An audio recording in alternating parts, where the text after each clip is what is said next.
বন্ধুরা, তোমরা সবাই কেমন আছো? চতুর্দিকে বৃষ্টি হচ্ছে, সবাই ভালো থাকবে।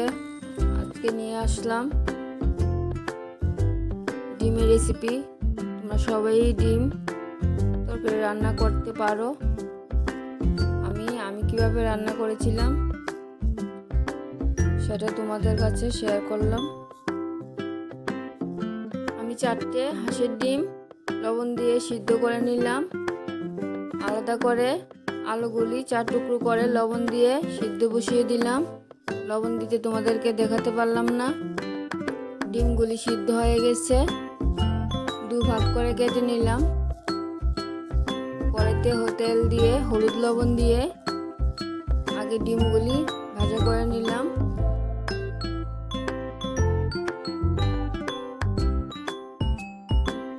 আলুগুলি খোসা ছাড়িয়ে একটু টুকরো করে কেটে নিলাম। ডিম ভাজা হয়ে গেলে ওই তেলটার মধ্যেই আলুগুলি হলুদ দিয়ে ভেজে নিলাম।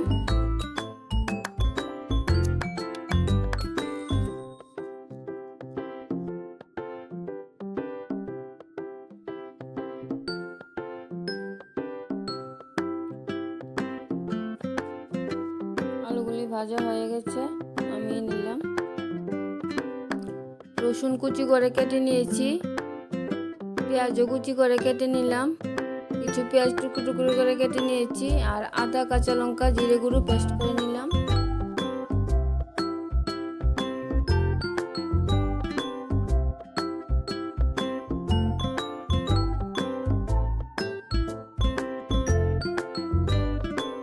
আমি ডিম তরকারিতে ধনে গুঁড়ো ব্যবহার করি না। ধনে গুঁড়োর গন্ধটা আমার ডিম তরকারির মধ্যে ভালো লাগে না। জিরে গুঁড়ো দিয়ে খেলেও খুব ভালো লাগে। কড়াইতে তেল দিয়ে দিলাম, ফোড়নে থাকছে তেজপাতা, এলাচি, দারচিনি দিয়ে দিলাম। রসুন কুচিটা আগে দিয়ে দিলাম। একটু ভাজা হয়ে গেলে পেঁয়াজটা দিয়ে দিলাম।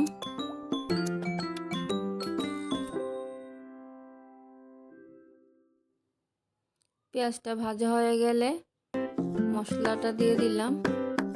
একটু কষিয়ে হলুদ লবণ দিয়ে দিলাম। কালারের জন্য কাশ্মীরি লাল মরিচ গুঁড়ো দিয়ে ভালো করে কষিয়ে টুকরো করে রাখা পেঁয়াজগুলি দিয়ে দিলাম।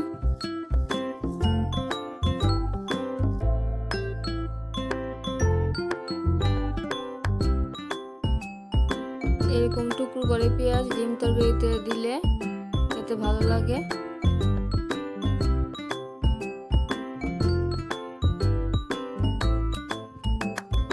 একটু পেঁয়াজগুলি কষিয়ে ভেজে রাখা আলুগুলি দিয়ে কষিয়ে গরম জল দিয়ে দিলাম।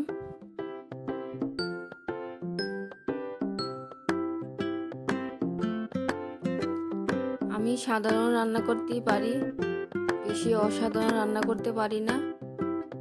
আমার রান্নাগুলো যদি তোমাদের ভালো লাগে তাহলে আমার পাশে থাকবে।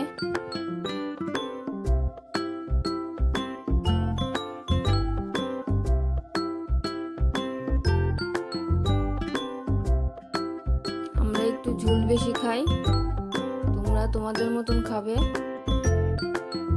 ঝোল ফুটে গেলে ডিমগুলি দিয়ে দিলাম।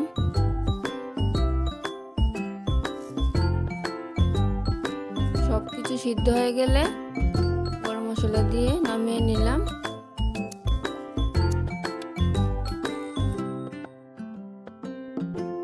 ঝোলে একটু লবণ প্রয়োজন ছিল, লবণ দিয়ে দিলাম।